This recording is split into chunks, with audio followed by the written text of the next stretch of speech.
Our next guest spent 20 years as a Canadian radio personality, starting in Smithers before working his way up to 99.3 The Fox of Vancouver, where his radio show was voted the best show multiple times in the Georgia Strait. He's hosted world album premieres for bands like Metallica and had a beer with more rock stars than even he can count. These days, he hosts one of the best podcasts around with 369 episodes to listen to, where you can find interviews with well-known musicians, pro athletes, and actors. He also hosts live music events in his Blue Light Sessions. They say never meet your heroes, but boy, am I glad I got to, because here he is, the man, the myth, the legendary host of the Toddcast podcast, Mr. Todd Hancock. Dude, thank you, man. What a crazy introduction. A hero, a myth, the legend. Yeah. I don't know if I can fucking live up to this expectation. The bar has been set. I believe you can. I believe in you, Todd. I'll do my best.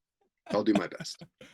So one thing we always do here on Nothing is Perfect, the very first thing we do, as we are a Canucks channel, we need to find out where your allegiances lie. So we're going to start off by finding out who your favorite hockey team is. Who my favorite hockey team is. Oh, well, come on. Dude, if I said anything but the Canucks, I would hope that you would be like, oh, somehow the Zoom feed just ended. I don't know what happened. Like, I've been a fan of the Canucks since, the 70s. Like, I grew up as a little kid in Surrey, right? So I remember driving in Mom's Mustang, going to, the Coliseum to watch Richard Brodeur. Mm-hmm. And all those boys, right? So Thomas Gradine and fucking way back to the beginning of the team. So, and I've been disappointed and, on the edge of my seat, just like everybody else over the years. And like, yeah, man, there's not like, cause my kid is he plays hockey, right? He plays hockey. He plays inline skating over on the North Shore there on Carrigan Magnuson Arena. Great place, by the way. Every once in a while, you catch like a glimpse of like Bedard will show up. Or, you know what I mean? But I've been a fan for so long that I can't even. There's not even a second place team. Like, if anything, maybe it's the Oilers, but only because of like as a kid, and how dominant they were. And like, I remember drawing Grant Fuhr as a little kid, stacked pads and shit. But again, they're not even remotely close. Canucks and nothing but. And once the Canucks are done, I almost kind of lose interest in, like, this year I didn't. I went full on because, again, my kid's crazy into it. So I fucking watched as much as I possibly could with them. But once the Canucks are out, I kind of turn off. Yeah, that's fair enough. I keep up with like all off-season shit and all that, but like, I don't care if Florida fucking wins. Don't care. Oh yeah, we're hoping not for a three-peat. That would be a disaster for dude. Yeah. What are the chances, man? And the chances of a three-peat is like, Jesus. How are they so good? Undeniably crazy good. It's mental. Bunch of psychopaths. I think that's what it comes down to. Yeah. What a grab for Brad Marchand to join that team, though. Holy fuck. 6 years contract at 37. He's gonna still probably look good playing at 43. I would think so too, yeah. I mean, the way he played over the offseason or during the postseason was like, Jesus, man. This guy's like 27 years old. So you've been watching the Canucks, obviously, like you said, from the 70s. I mean, they came in the league in 70s, so you've almost been here for the whole time. But in all that time, have you picked like a favorite player of all time? Oof, that's hard, man. Would it be easier to pick your favorite child or your favorite Canuck? No, that's not easier. I can give you a favorite forward and a favorite goalie. How about sure, that? Yeah. Favorite forward would definitely be Trevor Linden. Big Trev. Mm-hmm. Just his leadership. He wasn't necessarily scoring the most goals when he was on the team. Like Bure was burying him, but it just everything about that guy. Whether it's his leadership on the ice or his involvement in organizations off the ice. Mm-hmm. Just the way he was with fans, or is with fans. I'm not dead. The way he is with fans, Mm-hmm. very approachable, very humble and nice guy. Sucks to lose him as the president. He was president of hockey Yeah, operations he was. Yeah. for a minute there. But yeah, definitely Big Trev would be my favorite forward, and not even fucking close for goaltender. Can you guess who it is? I'm gonna probably say.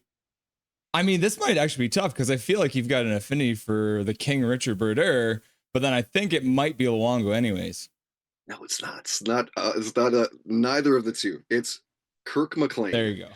because Kirk McLean is one of the coolest guys on the planet. Mm-hmm. So Kirk comes over to the studio, and he had a couple Canuck marketing people with him. I think it was Jen, and I can't remember the other one. But anyway, I knew Jen. Jen's a great. I love her. Mm-hmm. So I was like, "Hey, can you get somebody from the Canucks to come over?" And she's like, "How about Kirk McLean?" And I'm like, "What the?" Kirk McLean is like probably my favorite. Like, if you were to really press me, I would say Kirk McLean over Trevor Linden. Hmm. And you're saying off the top, like, never meet your heroes, Yeah. right? Like, don't meet your well, that's a bunch of bullshit. Yeah. Right? Kirk McLean was so freaking cool, dude. It was like he probably did a 45, 50-minute conversation when I was like, I need him for 10. Yeah.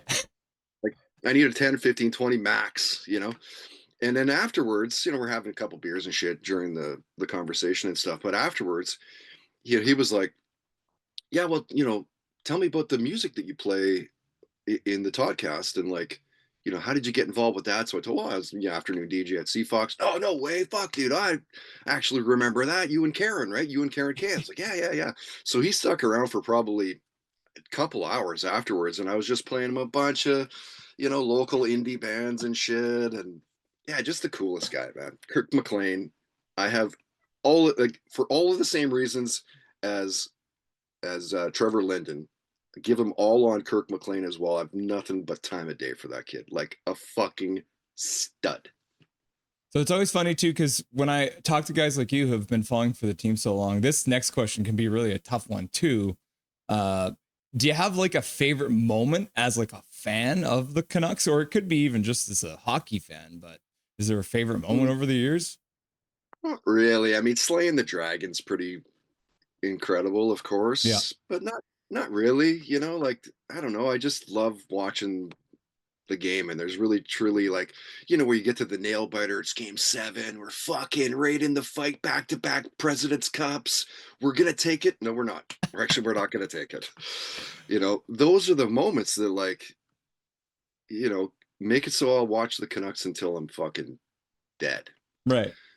It's the nail biters, it's the almost there, is it, can we make it? So yeah, I don't know that there's any specific moments. Just all of them, I guess, is kind of. You're the kind of guy who looks at it as a journey rather than a destination. Oh, dude, feels like a journey. Like my kid, he's just turned 15 in May, and he's like, "Oh my god, it's so disappointing." But I'm like, "Dude, I've been doing this for twice as long as you, 2.5 times as long as you. Like, talk to me like in 10 years and we don't have a cup, then fucking you can have something to be complaining about, right?" Yeah. But I think that I think every Canuck fan will say this, but I feel like we were so close. Even last year felt pretty good. Yeah.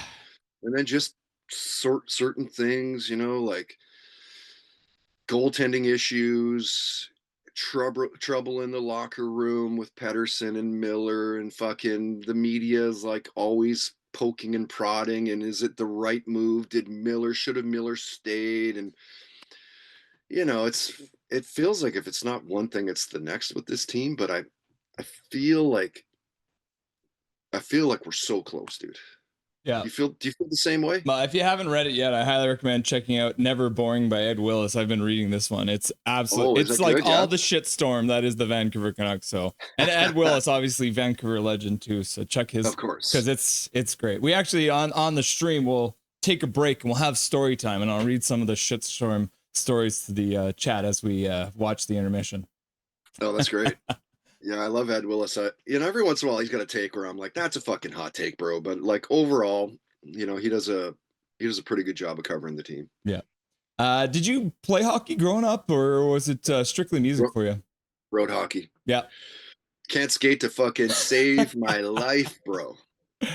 Do you have any, I guess, I mean, even still playing road hockey, do you have like a favorite, like there was one day where you guys played for hours, or is there like a moment in just playing? I mean, it all comes back to the kids, right? Yeah. You don't have kids yet, so you won't kind of get this, but like everything at this point, like it fucking crushes everything that I did in my career. And I see we're going to get up to the career eventually here. Yeah, man, it's the road hockey and like every Sunday post-COVID kind of fucked everything. Mm-hmm. But pre-COVID, we were like every single Sunday we would meet at a school, and there was nets at the school, and it would be like dads and all their kids, and I'd invite buddies that didn't necessarily have kids, but just fucking were fun to hang out with, good hockey players and shit. But we would play like every Sunday for like 2, 3, 4 hours sometimes. Definitely those. I mean, there's nothing that even remotely comes close to car. And it's like your kid, you fucking just passed to your kid and they scored a rad goal. Yeah. Nothing's going to beat that, bro. Yeah. Definitely. It's all kids, man. So you mentioned the resume, the career. Let's jump into that a little bit, because I want to talk about the beginning and then how kind of you winded your way through BC all the way up, and now you're 15-year podcaster. Well, I'm 11-year podcaster. Oh, 11 year, yeah. So, but it all started all the way back in Smithers. It started in Smithers for my first job. Yeah. I mean, I did have a job in Penticton at a place called Magic FM. I think it's Sun FM now. Yeah. I'm not sure actually. But that was like, not on air. It was just like handing out stickers at fucking events and whatever. And hey, thanks for listening and blah, blah, blah, that kind of thing. But yeah, my first job was in Smithers. Was there for maybe 3.5 months and almost quit because my GM at the time was not a very nice guy to me at all. Hi, Al. Nice to see you, jackass. Yeah, and then so I almost quit radio at that point, but then a job came open in Prince George, and I begged and pleaded, please give me the job. And I'm skipping way ahead of the whole CFox connection. Like on day 2 of BCIT, I met Jeff O'Neill. So it was from that meeting where I went down to the station. He put me on air. We hit it off. Great guy. Stayed at his house. Got super fucking drunk that night. Went and played Gone Fishing at that arcade on Granville Street, downtown Vancouver. Yeah. The next day went and had breakfast, and he's like, hey, college boy, if you want to, he called me college boy. That was my shtick on air then.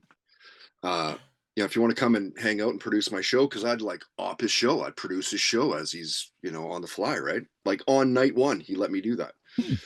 But he was like, yeah, come and hang out and whatever. And so I did. I took him up on it and kind of cut my teeth in a major market at CFox, right?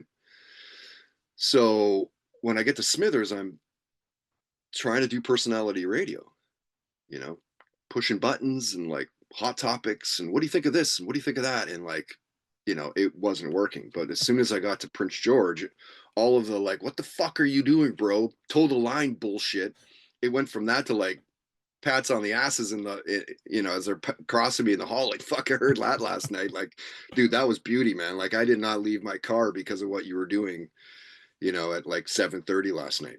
So once I got to Prince George, it was kind of off and running, right? Yeah. Did the evening show there for about a year, maybe not even maybe 9 months. And then the country station, like literally just down the hall, like I could lob a softball, and hit the next studio kind of thing, right? Like literally next door. They were like, hey, how about come do the country afternoons? And like, I'm not a country guy, like now I don't mind some, like love Morgan Wallen. Like there's some stuff that I do like, but then I couldn't even tell you Garth Brooks, I couldn't tell you the king of the kings in that world, but I begrudgingly took it because that's, you know, back to Seafox and all those O'Neill and Larry and Willie and Bill Courage and, you know, Bob Mills and all those, you know, key guys in my career. They're all, dude, like, what do you want to do? You want to be an afternoon host? Like, yeah. They're like, well, what's the issue? I'm like, what's country? Yeah, it's the fucking spot you want, bro. Go do that show. Show us that you can run a country or, you know, an afternoon show. And then you'll hopefully be able to come to Seafox after that. So I did that for about 3 years, Mm-hmm. 3 and a bit. And then, and then Seafox called and they were like, hey, it's not, you know, it's not a substantial role, but it's like get your foot in the door, couple overnights, couple weekend afternoons, and a Monday night 6 to midnight. Because at the time, David Hawks, if anybody remembers David, great guy. David was doing Tuesday to Saturday because he was doing a show from Love Affair. Remember Love Affair? You might be too young for that, but I think some people that will watch this will remember Love Affair. But so anyway, so I did that shift for about a year and a half. Yeah, maybe just about a year. And then I got called from Victoria to come do a morning show with my ex-fiance who I met in Prince George. She was doing the morning show at the country station. I was doing the afternoon show for. So some of that forbidden love, like don't fucking, you know, dip in the company ink. Well, I did, you know. But then she went to Victoria and we kind of broke up and kind of kept friends and whatever. But like we broke up because long distance relationships suck. Mm-hmm. It's hard to do and it's really heart wrenching and whatever, right? So anyway, so long story short, I go there. They position us as Battle of the Exes. So if we're doing a contest, the first one we did was the Summer Adventure Series. Like this is, I still remember it how long ago. It was in 2000 or whatever it was, right? And I still remember because of how fucking amazing it was. It was like, let's go skydiving. Let's go river rafting. Let's go cave spelunking. So you would call and you'd be like, I want to be on Todd's team. And I'd be like, okay, cool. Russell, then pick a friend and they'll be on Tiffany's team. Yeah. So that's how they kind of positioned it out of the gate, was the Battle of the Exes, right? Mm-hmm. But eventually it became so much that like she would say something to make me look bad and I'd be like, oh yeah, fucking I'll break this story out then. You're a fucking bitch too. Like, and I was like done 2-3 months in max. Call Fox. Hey, bring me back. They're like, dude, we already hired someone. We're not fucking firing somebody to get you back. Well, about maybe 10 months in, they were like, hey, there's movement. Come back, do the evening show. And I was like, nah, not really. They're like, oh, all right. I thought you wanted to come back. I'm like, well, not really, not for that. Okay, well, all right. And a couple days later, they called me. They're like, hey, come back. We're going to start up a show called The Rock Report, where you'll cross over and do an hour-long show with Jeff O'Neill, where you'll interview all the bands. It's all music news based. You can play fucking literally whatever you want. And I was like, yes. Did that for about a year and a bit. Then if anybody remembers Larry and Willie, they left. So they were like, holy shit, what do we do? They're like, well, Jeff and Todd already do a show together right now, so let's put them in the mornings. I did that for about a year. Fucking hated it. Too early. Threatened to leave, and they're like, please don't. And then and then they put me in the afternoon show for 12 years, 2002 to 2014. Mm-hmm. And then the summer of 2014, they were like, dude, you make too much money. I'm like, yeah, well, fucking, because you guys paid me that money. I didn't put a gun to anybody's head. And then, and then buddies were like, do you need to go back to radio? Why don't you start a podcast? Like, everybody knows you, bro. Mm-hmm. Like, how many places have you emceed for? How many general managers do you know of? Whatever. Like, talk to them and get them to sponsor your podcast. And I was like, it's never going to work. And it fucking blew up. So, yeah, that's quick Cole's notes of the radio career. Yeah. Peppered in with, like you said, world album premieres with fucking Metallica and Nickelback, Velvet Revolver. I'm hanging out with those guys for multiple days in LA. Heard the album full through like 2, 3, 4 times with them in a bar and drinking and shit. And yeah, it's ridiculous, man. Yeah. Like I, and a lot of people think that I'd be bitter because I got let go from CFox. Like, what a job to lose. But in hindsight, certainly even at the time, I wasn't bitter at all. Like, Mm. they made my life, man. I own a house almost outright in Vancouver because of CFox. Like, how could I ever be bitter? I worked with some of the fucking best people on air, man. Karen Kay is a beast. Danger is a beast. Mm-hmm. Corey Price is a beast. Garth Ross, monster, right? Mm-hmm. O'Neill, Mm-hmm. fuck, dude. These are like elite Canadian broadcasters. So how could I be bitter? And especially in hindsight, Mm-hmm. dude, I fucking super successful podcast. Summers off, pension at BCIT, able to see my kids all the time. Like, win. Winning. Oh, that's good to hear. That's good to hear. And I mean, that's the thing is, as many people who aren't in radio maybe don't know, there's quite often something called Black Friday in radio where they'll just fire half the staff for an entire radio station because they want to move on to something else. So a lot of the time sure. that You just need to, every once in a while, you just got to duck your head. Sickle comes by, shot. Just hope you don't make too much money, right? That's exactly it. You want to stay at around 80, 90. Once you get into 120, 150, they're like, what the fuck is going on here? Who's this guy? What's this? What's happening here? So what can people expect if they're tuning into the Toddcast podcast? Well, like you say, off the top, it's a lot of famous musicians, a lot of well-known sports athletes, whether it's hockey players, UFC fighters, NHRA drag racers, a lot of actors, a lot of yeah. I mean, I think it's just more than anything, it's like you should expect to hear great stories from a vast array of super interesting people, but then also some of the best music in Vancouver that should be getting played not only on CFox, because the majority of stuff, of course, like people know me as a rock guy, so I try to stay true to that. But if it's a good hip hop song and somebody reaches out to me, I'm going to play it. And for country and all that sort of shit, right? So, but more than anything, it's those two things. You're going to hear great stories, you're going to hear great music, and then a fucking jackass who's done it for 30 plus years, trying to steer a ship and not sink the podcast. Well, I mentioned too obviously, and you've talked about it a little bit too, but the blue light sessions. Can you tell everyone what that is? Because I mean, for me, I've gone to a couple of those events, and it's just an absolutely amazing experience. Yeah, thanks, man. Yeah, they're super fun. Like I've always thought, like, how would I take this event if I wasn't hosting it? Like, and I always think in a backslapping sort of way, self-congratulatory. It's fucking so insane and super unique and interesting. It's an interview with a band, right? As they're performing as well. We try to get questions from the audience. I don't generally go too crazy with the questions because I want to kind of keep it, low and fun. And like, I'm not like, what do you think of the tariffs and shit? Like, I'm not fucking getting into that world.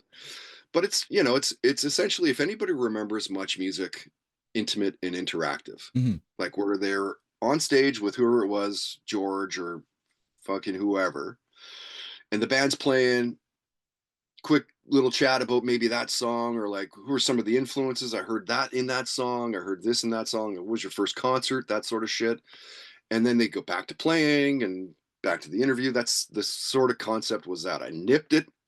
And if Much Music wants to fucking sue me for it, please give me some free advertising. But that's essentially it, right? I mean, it's like, that's what I did at CFox.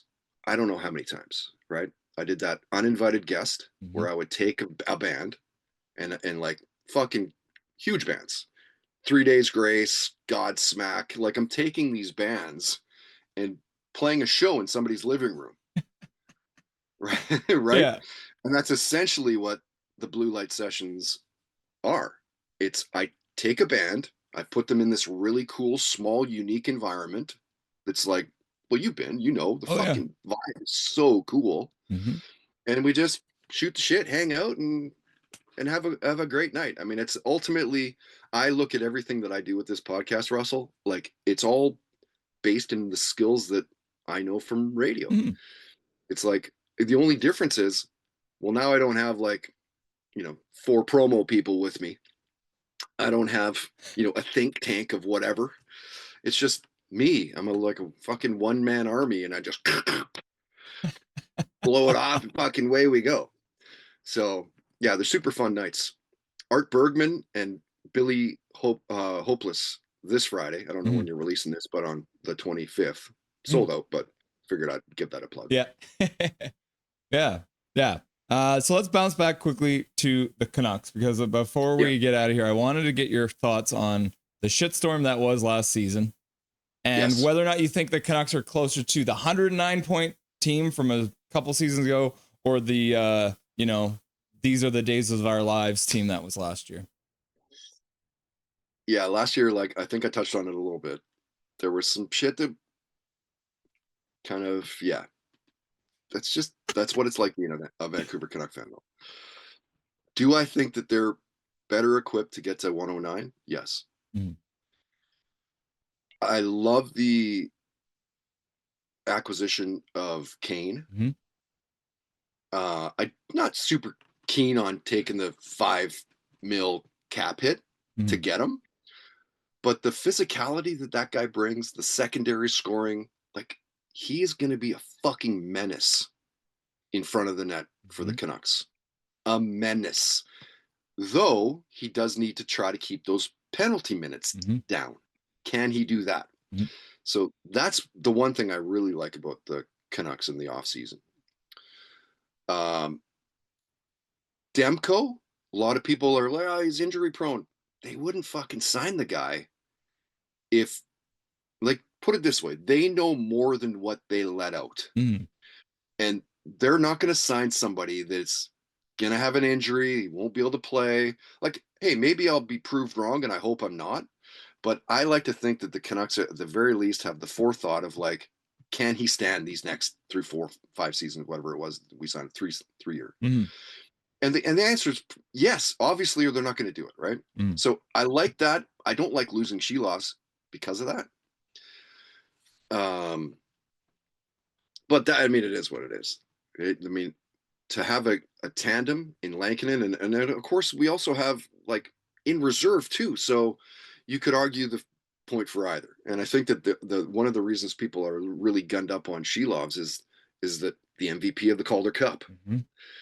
Fuck yeah, he did great. He wasn't the starter though. Let's keep that in mind too. Mhm. He wasn't the starter. He just did really well in the post Mhm. for the Abbey Canucks.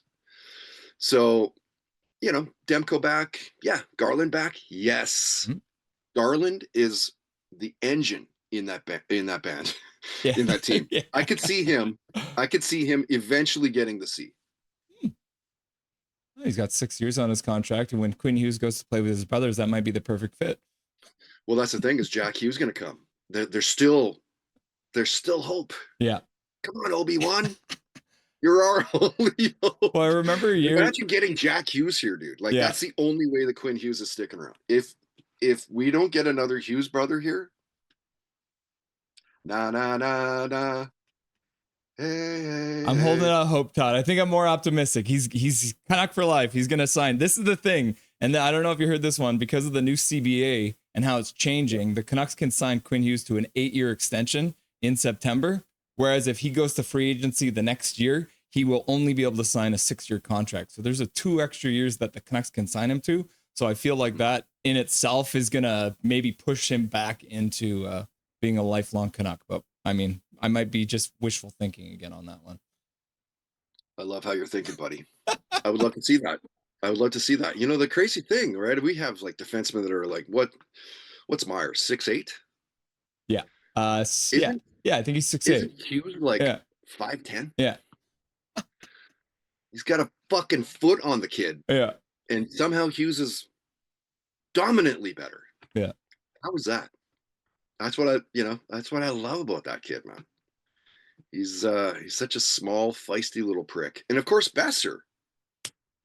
Besser back. That's great. Which we didn't expect. Don't like Joshua. I know that you're going to the rest in peace Ozzy, but I don't like Joshua going to fucking Toronto. No, don't do that. Too many parts, I think. Yeah, too many bottom six forwards, so they had to let something go. And it's hard because obviously as Canucks fans, we have an affinity and an attachment to these guys, but it's a business at the end of the day, and that's when they kind of show it to you when they trade a guy like Joshua. Yeah, I mean, there's positives, of course, to the Joshua trade, and that we free up 3.3 in cap. That's great. But I don't know. I thought the Kane and Joshua were going to be put together. And isn't there talk of Zegras? Oh, well, he just got traded to Philly, so I don't think he'll be coming anytime soon. Oh, shit, that's right. I forgot about that. He's playing with Tocchet, which should probably be hilarious. Yeah, like, Tocchet's a fucking beauty. Yeah. Yeah. So I think we're close. Like, I think that if we can and Demko stays relatively healthy, let's say he plays 50, 55, then I think we're good. Yeah. And he plays where expectations. He plays as good as he can. So yeah. Cool. It's gonna be a great year, buddy. Yeah, I'm looking forward to it. I was gonna say I'd be remiss if I didn't ask for your take. Obviously, we just lost one of the greatest of all time for the rock and roll world and just in general. Ozzy passing away. What thoughts on him as an artist and what it means losing him from this world? Yeah, I mean, I think you nailed it right there, bud. One of the greatest of all time. Like Sabbath, his solo stuff, fucking his TV stuff, the laughs, his influence on everyone. Yeah, man, it's a huge, huge loss. And like, what timing? Could you fucking pick a better timing for the last show? His last set as a solo artist, his last show with Sabbath, and then days later dies. It's insane, dude. Yeah, it's a huge loss. I went back and I've had Zach Wild, his guitarist, on a few times. I went back and kind of was trying to find him just talking about Ozzy, and then I got pulled into. I'll probably end up doing that today just to kind of find some clips about, him talking about. His time with Ozzy and the cool moments and shit. Because I think that people right now they want to hear that, right? They want to celebrate his life. Like over in Birmingham, in the UK, they'd done this big fucking plastered on a big wall, almost like a concert / tribute to Ozzy, playing songs and interviews and shit, and like hundreds and hundreds of people gathered to check it out and mourn him and to love him and remember him. And, it's I mean, we all saw it coming, but we didn't see it coming this fast, right? Yeah. We knew that Parkinson's was going to take his life. We didn't think it was going to be days after his last show. Yeah. Todd, I appreciate you coming on the show today. It's been absolutely awesome getting to know you a little bit better. And where can the people find you? Well, it's all about branding, isn't it? So it's all at Toddcast Podcast on iTunes, Spotify, SoundCloud, YouTube and all that. If you want more than just the podcast, toddhancock.ca. There you go. Perfect. Awesome, Todd. Thank you so much for coming on the show today. And hopefully we'll talk again sometime during the season. Russell, great to see you, buddy. Good job on this cast, man. Nice work. Nothing is perfect.